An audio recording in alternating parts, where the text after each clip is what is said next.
Pinggir aja, lebih pinggir pak. Aja pak. Maaf ya kesalahannya.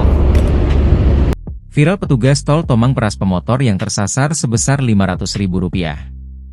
Seorang petugas keamanan gerbang tol Tomang berinisial R memeras pengendara sepeda motor yang tersasar masuk tol pada Selasa, 3 Desember 2024, dini hari.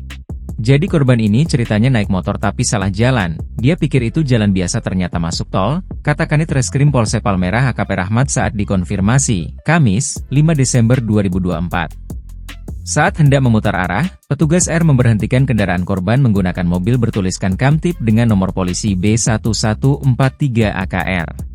Sekuritinya itu, dia vendor jasa marga, artinya outsourcing, terus ya dimintai uang katanya Rp500.000. Sama korban ini ditransfer ke rekening pelaku, ujar Rahmat. Aksi pemerasan dengan meminta uang senilai Rp500.000 itu sempat direkam oleh korban dan diunggah melalui akun Instagram @natjl pada Kamis, 5 Desember 2024. Setelah mengantongi barang bukti, korban langsung melaporkan ke Polsek Tanjung Duren.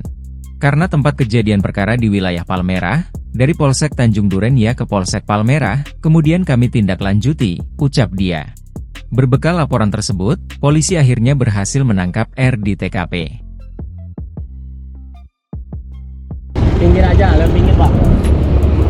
Aja pak. Maaf ya kesalahannya. Download Tribun X sekarang. Menghadirkan lokal menjadi Indonesia.